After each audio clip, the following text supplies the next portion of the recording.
BNP এখন যে চাপে পড়েছে, জনগণ যেভাবে বিএনপিকে ধুয়ে দিচ্ছে, খালেদা জিয়ার অসুস্থতা একদিকে, আরেকদিকে বিএনপির চাঁদাবাজি, গ্রুপিং, নমিনেশন ঘোষণা করে বেকায়দায় পড়া, আবার জাতীয় অনেক ইস্যু সামনে আসা, তারেক রহমানের খবর নেয় নির্বাচন এসে গেছে, বিএনপি নির্বাচনের প্রস্তুতি নিতে পারছে না, আবার বিএনপি সন্ত্রাসীরা জামাতের উপর হামলা করে ইমেজ নষ্ট করে, খালেদা জিয়াকে আইসিইউতে রেখে বিএনপির দুই গ্রুপে গোলাগুলি করে, তারেক রহমান দেশে আসতে না পারা এটা নিয়ে আর এক জটিল পরিস্থিতি। সব মিলিয়ে গত 15 মাসের মধ্যে সবচাইতে চরম পরিণতিতে এই মুহূর্তে বিএনপি। এতটা হতাশাজনক এবং কঠিন পরিস্থিতিতে বিএনপি এর আগে পড়েনি, এখন যে অবস্থায় আছে। তো দর্শক, এই পরিস্থিতিতে বিএনপি নেতারা কিংকর্তব্য বিমূঢ়। দেশপ্রেমিক সেনাবাহিনী যারা হাসিনার পতনে ছিল, ভারত বিরোধী সেনাবাহিনী, তারেক রহমানকে তারা মানতে পারছে না। যেহেতু তারেক রহমান ভারতের সাথে কানেক্টে, রয়ের কথায় চলেন, এটা হচ্ছে তারেক রহমানের আসল জটিলতা। এই পরিস্থিতিতে জামাত সহ 8 দল দেশব্যাপী আন্দোলনের ঝড় তুলেছে, পুরো রাজপথ তাদের দখলে। তারা হা ভোটের পক্ষে প্রচারণা চালাচ্ছে, দাড়িপাল্লা হাত পাখার পক্ষে প্রচারণা চালিয়ে বাংলাদেশে তোলপাড় তৈরি করে দিয়েছে।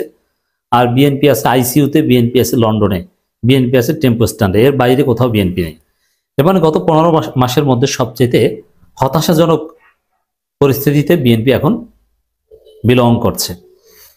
এই কারণে কি বলবে দেখেন, কিছু বলতে পারছে না। তারেক রহমান আসবেন কিনা, সাংবাদিকরাও প্রশ্ন তুলছেন, প্রশ্ন করছেন, উত্তর নাই। সরকার তো এদিকে উত্তর দেওয়ার রাস্তা বন্ধ করে দিয়েছে।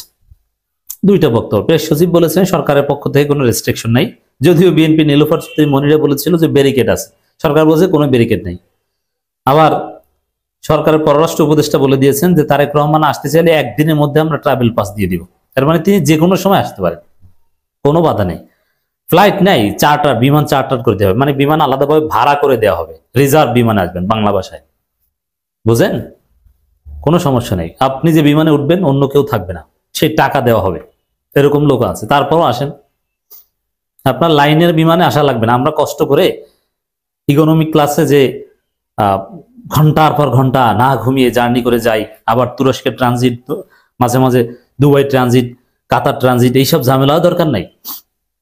আপনি সরাসরি চার্টার করে আসবেন, আমাদের মতো কষ্ট করার দরকার নেই, তাও আসতে পারবেন না। বিএনপি নেতাদের কাছে জিজ্ঞেস করলে তারা বলে উপযুক্ত সময় দেশে ফিরবেন তারেক রহমান। এখন উপযুক্ত সময়টা কি? আবার দুদু, এটা হচ্ছে রিজভির কথা, রুহুল কবির রিজভী বলছেন উপযুক্ত সময় দেশে ফিরবেন তারেক রহমান। এই উপযুক্ত সময়ে যদি তারেক রহমানের ফেরার কোনো সম্ভাবনা থাকতো, দেখেন এই কথার মাধ্যমে দিবালোচনে স্পষ্ট হয়ে গেল যে আগামী নির্বাচনে বিএনপি অংশগ্রহণ, তারেক রহমান অংশগ্রহণ করতে পারছে না। যদি তারেক রহমান নির্বাচনের আগে আসার সম্ভাবনা থাকতো, তাহলে বলতেন যে নির্বাচনের আগে আসবেন, এতদিন যেটা বলতেন। এখন আর ওটা বলছেন, এখন বলছেন উপযুক্ত সময়। এই উপযুক্ত সময়টা কি জানেন? জামাত ক্ষমতা আসলে তারপরে আসবে, জামাত ক্ষমতায় আসার পর দেশে ফিরবেন তারেক রহমান। এছাড়া তো কোনো উপযুক্ত সময় দেখি না। কারণ জামাত ক্ষমতা আসলে দেশে আইনের শাসন কায়েম হবে, কারোর জন্য কোনো সিকিউরিটি থ্রেট থাকবে না, বাংলাদেশে ন্যায় বিচার কায়েম হবে, কোনো রাজনৈতিক হয়রানি থাকবে না। আর জামাত ক্ষমতায় আসলে তার পরের বার বিএনপির ক্ষমতা যাওয়ার একটা সম্ভাবনা থাকবে, আই ডু বিলিভ। সেই জায়গায় তারেক রহমান আসতে পারেন হাইপ তোলার জন্য, যে এবার আমি এসেছি, জামাত তোমরা বিদায় নেওয়ার জন্য প্রস্তুত হও। কিন্তু আগামী নির্বাচনে অংশগ্রহণ করার জন্য তারেক রহমান দেশে আসবেন এরকম কোনো সম্ভাবনা আপাতত আমরা দেখছি না। যদি থাকতো তাহলে অ্যাটলিস্ট এতদিন যেরকম বলতো এই নভেম্বরে আসবেন, এই অক্টোবরে আসবেন, এই জুনে, ঈদের পর, ঈদের আগে, এখন ওরকম বলছেন। এখন বলছেন উপযুক্ত সময়। তো উপযুক্ত সময়টা কি? জামাত ক্ষমতা আসবে তারপর, এছাড়া আমি কিছু দেখি না। তো আপনি চিন্তা করেন যে বিএনপি কতটা কঠিন পরিস্থিতিতে পড়েছে, তারেক রহমানের দেশে ফেরা না ফেরা প্রশ্নে, আবার খালেদা জিয়ার অসুস্থতা প্রশ্নে, একদিকে নির্বাচন এসে গেছে। খালেদা জিয়াকে এই অবস্থায় রেখে বিএনপি রাজপথের কর্মসূচিও দিতে পারছে না। এখানে কিছু কর্মসূচি অলরেডি কাটিল করেছে বিএনপি, বিজয় দিবস কেন্দ্রিক বা ডিসেম্বর কেন্দ্রিক, যে খালেদা জিয়াকে অসুস্থ রেখে এইসব কর্মসূচি আমরা পালন করতে পারি না। নেতাকর্মীদের মধ্যে কোনো গতিশীলতা আসবে না খালেদা জিয়াকে এই অবস্থা রেখে। খালেদা জিয়াকে আইসিইউতে রেখে, জীবন মৃত্যু সন্ধিক্ষণে রেখে কিসের নির্বাচনী প্রচারণা চালাবে? তা এদিকে জামাত 100 কিলোমিটার রেসের 50 কিলোমিটার এগিয়ে গেছে। কি করবে বিএনপি? এই জন্য বলি যে গত এই সরকার ক্ষমতা আসার পর, দ্যাট মিনস 15 মাস হয়েছে, প্রায় 15 মাসের মধ্যে সবচেয়ে কঠিন পরিস্থিতিতে পড়েছে এখন বিএনপি। আকাশচুম্বী জনপ্রিয়তা থেকে ধবাস করে মাটির সাথে মিশে গেছে। সর্বশেষ এতদিন যে বাবুল ছিল, হাইপ ছিল যে তারেক রহমান আসবেন, তারেক রহমান আসবে, এই স্লোগান দিত না, এখন সেটাও নাই। স্পষ্ট হয়ে গেছে যে নির্বাচনে তারেক রহমান অংশগ্রহণ করছেন না, করবেন না। তারেক রহমান উদ্বেগের মধ্যে থাকলেও সবসময় যোগাযোগ রাখছেন। ভাই এইসব কথা বলে লাভ নেই। সবসময় যোগাযোগ রাখছেন নাকি? ওই যা ক্ষতি হওয়ার হয়ে গেছে, জনগণের পারসেপশন ক্রিয়েট হয়ে গেছে যে তারেক রহমান কিভাবে মায়ের অসুস্থতা না এসে পারলেন। শিশির মনের পোস্ট দিয়েছে, কি সুন্দর, দেখছেন না?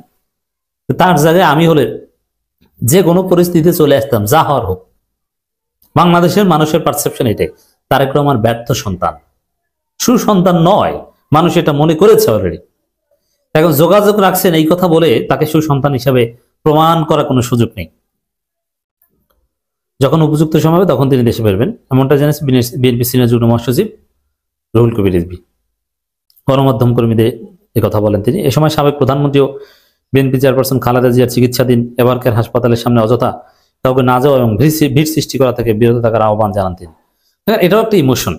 আপনি হয়তো হসপিটালের ভিতরে যেতে দিবেন না, এবং যেতে দেওয়া উচিত নয়, কিন্তু হসপিটাল প্রেমিজের মধ্যে একটা জায়গা পর্যন্ত মানুষ যাবে, নেতাকর্মীরা যাবে।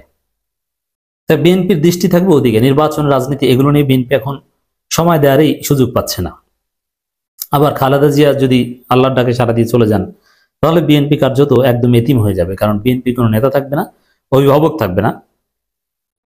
যদি এরকম হতো যে খালেদা জিয়া জীবিত থাকা অবস্থায় বিএনপি যদি 80 সিট পাওয়ার সম্ভাবনা থাকতো, খালেদা জিয়া মারা গেলে ওই 80 সিট 50 সিটে নামবে। এ সময় সাবেক প্রধানমন্ত্রী ও বিএনপি চেয়ারপারসন খালেদা জিয়ার চিকিৎসা নেবারকার হাসপাতাল রিজভী বলেন, সেখানে আরো অনেক রোগী রয়েছে, তাদের চিকিৎসা যেন ব্যাঘাত না ঘটে এ ব্যাপারে সবাইকে সতর্ক থাকতে হবে। এই সময় নিজ অবস্থান থেকে সবাইকে দোয়া অনুরোধ করেন। আমরা দোয়া করি আল্লাহর কাছে, আল্লাহ রাব্বুল আলামিন খালেদা জিয়াকে সুস্থ করে দেন, তার জন্য যেটা কল্যাণ করে সেটা করেন, তার কষ্ট লাঘব করেন, এবং খালেদা জিয়ার অতীতের সমস্ত গুনাহ-খাতা আল্লাহ মাফ করে দেন।